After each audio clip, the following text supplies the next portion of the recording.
Alright, now originally when I do series like this and talk about anime, I really just save all the episodes until the end and then say my thoughts for it all.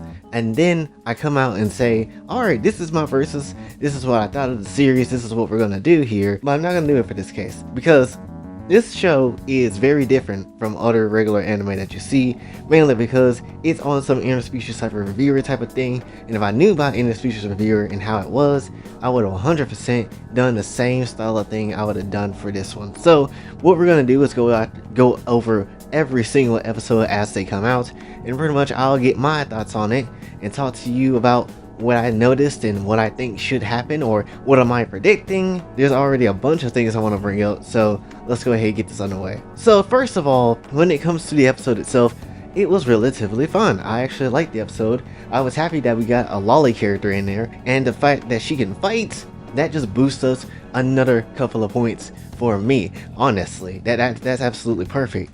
And honestly, in the situation that this dude is in, the lolly going down first. Anyway, point is, when it comes to the episode itself, basically this guy, the main character, is out here figuring out that the whole virus is man-made and wants to find a cure, announce it to the world and stuff, and also having to deal with the nurse and the bodyguard that he has to sleep with.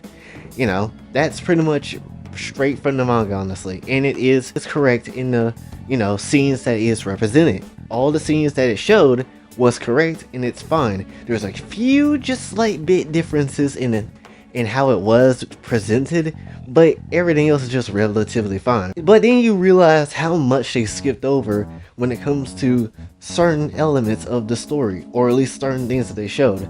Like, for example, when you had the moment, like before you saw Mira eating outside, there was a whole moment with the nurse trying to get up all up on the MC. From what I remember, that didn't happen. That didn't happen again, at least. And so that was a bit weird.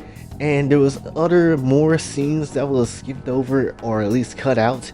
And I'm wondering if they're either gonna save it for another time, or they're gonna do it in another fashion, because it just seemed like to me that they're just doing the anime in a different way than what the story is originally presented. Granted, we've seen anime do it before, and you know, sometimes it comes out alright, but in this case, because of how the series is, I'm kind of worried that they're gonna skip over a lot of content, and I feel like this is the phase of where they are gonna do that. So just be prepared to not see a lot of boobs and stuff, as you per usually would see. Honestly, if the creator of Worlds in the Harem didn't sign over the licensing rights to Crunchyroll, most likely the anime would have gotten the same good treatment like Redo a Healer and Interspecies Reviewer, and then that's fine. But unfortunately, that's not the case, and we're gonna have to sit here and suffer through skippable parts of the manga that they deem as horrible. Now, keep in mind, they even censor in the recent episode some cleavage just because they thought it was too inappropriate, when it's literally just cleavage. Like, literally, it's not even showing any type of nipple or anything, so it's so weird.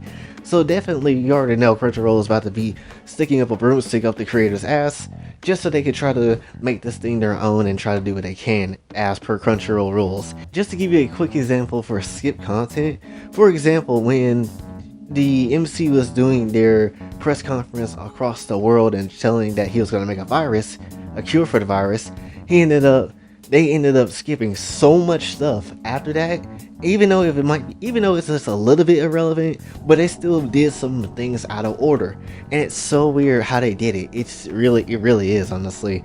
Like the whole scene with him finding out the MK virus, like certain other things happened before that, so why are they skipping it, even if it's important kind of stuff, to like minor details that's kind of somewhat important to the story?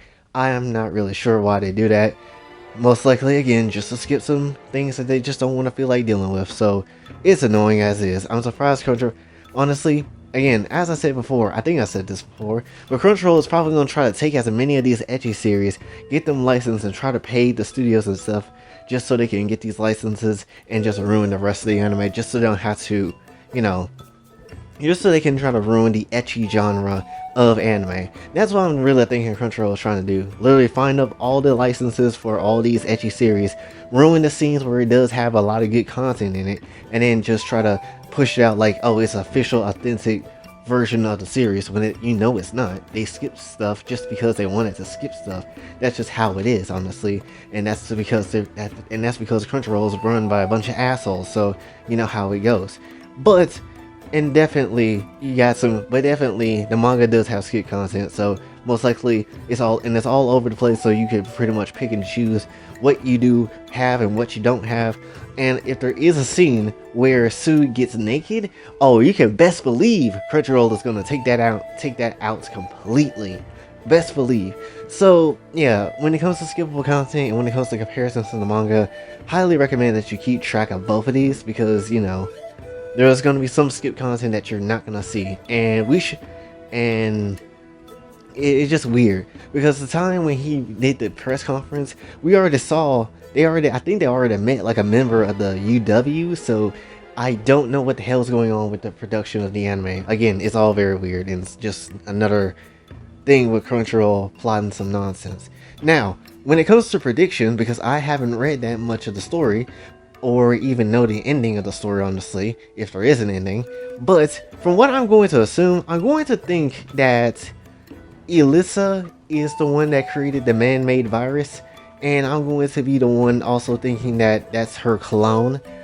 Mira is her clone. I'm going to assume that is the case, and I don't know what is the purpose. Now, I don't have any idea what the purpose is of that or anything like that, but maybe with Mira around that guy, maybe she's gonna be like trying to figure out how to stay away from him for whatever reason. It's just my thought. It's just my predictions. I don't want to see an answer in the comments. I don't want to see any type of answer, because if I'm right, I'm gonna be right by myself. But I'm really thinking that Mira is a clone of some kind, and Alyssa made her, and also had a part in that man-made virus. That's the only thing I can think of when it comes down to it. And she deliberately wanted to get away from everything because of something that she did. So that's the only type of prediction as far as the series go for. I don't really have a whole idea what this could be, what she could have ran away for, but who knows? We'll have to watch the series to see more, or read it if you're not going to watch the anime, which I don't even blame you if that is the case. But that is all I want to talk about for this one. Again, Crunchyroll is on their censorship tip. That's just how they're going to be. And most likely we're going to see a lot more cut content. From this point forward, most likely we're going to see the little mini chapters and what's in between different chapters of the manga. Most likely that's not going to be a thing unless it's going to be safer in OVA like High School DxD did with their OVAs. But who knows? At this point, anything can happen.